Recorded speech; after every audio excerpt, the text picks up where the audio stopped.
Do this once, and people will never disrespect you again, not because you became louder, not because you threatened anyone, but because you learned how to stand without needing approval. We live in a time where disrespect has become casual. People interrupt. They talk over you. They leave you on read. They test boundaries online and in real life. And most people respond the same way. Emotionally, history offers a different solution. Why disrespect is so common today. In the past, disrespect had consequences. Today, it has distance. Screens protect people. Anonymity emboldens them. Social media rewards outrage, not restraint. At work, people push limits because politeness is mistaken for weakness. In families, boundaries are ignored because you should understand. Online, strangers feel powerful because they never see your reaction. Disrespect today thrives on access. Access to your emotions, access to your attention, access to your explanation. And history teaches us one truth. The moment you control access, disrespect weakens. Marcus Aurelius and the problem of ego. Marcus Aurelius lived without social media, yet he faced the same human problems. Criticism, rumors, betrayal, disrespect from people who wanted power. He wrote, "If you are distressed by anything external, the pain is not due to the thing itself, but to your estimate of it." This applies perfectly today. A rude comment hurts because we accept it. Being ignored hurts because we personalize it. Disrespect grows because we react. Marcus did not remove disrespect from the world. He removed its power over him. Modern problem number 1. Disrespect at work. Today's workplace is subtle but ruthless. People interrupt you in meetings, take credit for your work, speak to you with hidden sarcasm. Most people respond by over-explaining, becoming defensive, complaining emotionally. This lowers perceived authority. Historical solution. Roman leaders understood this well. They responded with measured restraint. The solution: speak less, respond slower, let your work and calm presence define you. Silence followed by action commands respect more than arguments ever will. Disrespect in family and relationships. Family disrespect hurts the most because expectations are higher and boundaries are weaker. People say things like, "You're too sensitive. You should understand.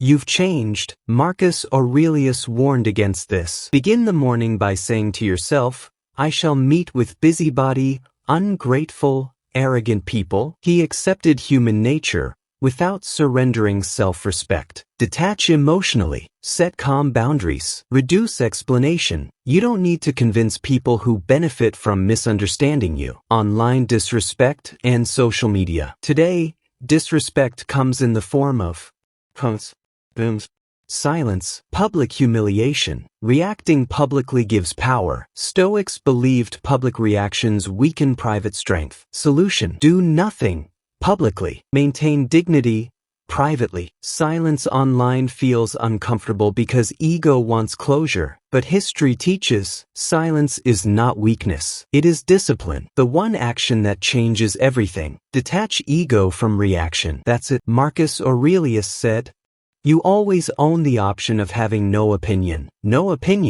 reaction, no emotional response." When people see they cannot control you, they stop trying. What happens after you do this once? The shift is subtle but permanent. People hesitate before speaking. They choose their words carefully. They sense stability. Disrespect does not disappear, but it avoids you because humans instinctively respect emotional control. Why this works in every era. Empires fell because leaders reacted emotionally. They survived because leaders mastered themselves. Samurai trained emotional discipline. Roman emperors practiced restraint. Great leaders valued calm over chaos. The world changed. Human behavior did not. Final message from history. Marcus Aurelius never demanded respect. He earned it by mastering his reactions. Do this once. Detach. Remain calm. Because the calmest person in the room has always been the most powerful. Disrespect in relationships.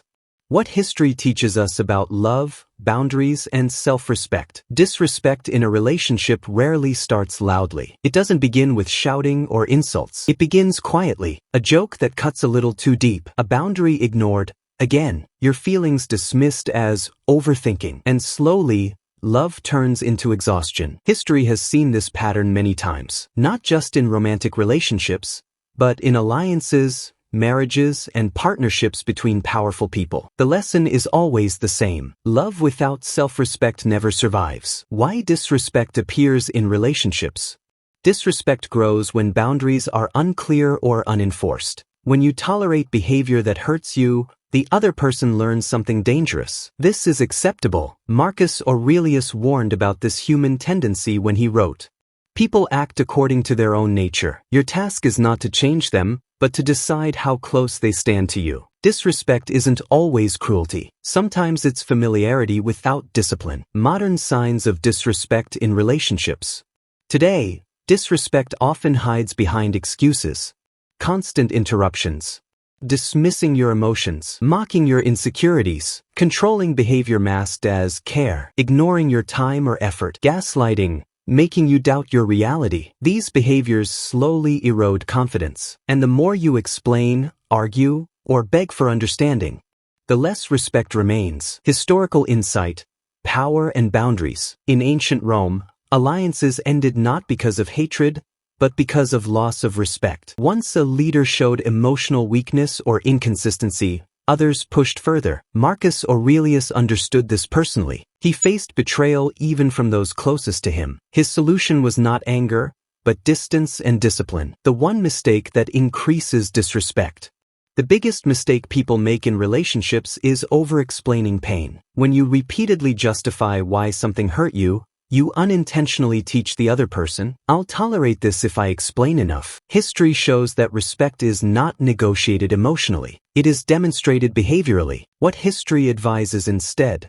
Marcus Aurelius wrote, "If someone does wrong, the harm is to themselves. You are not required to suffer with them." This is crucial. You don't need to argue. You don't need to convince. You don't need to win debates. You need clear action. How to shut down disrespect in a relationship. Here is the historical solution, adapted for modern relationships. 1. Pause before reacting. Reacting emotionally rewards disrespect. Silence creates awareness. 2. State the boundary once. No jokes about that. Don't speak to me like that. I won't continue this conversation if it stays disrespectful. Say it once. Mean it. 3. Change behavior, not words. If the disrespect continues, reduce acts. Create emotional distance. Stop overgiving. Marcus Aurelius believed, consistency teaches more than confrontation. Why this works? People respect what they cannot manipulate emotionally. When someone realizes, they can't provoke you, they can't guilt you, they can't control your reactions, their behavior changes, or they drift away. Both outcomes protect your dignity.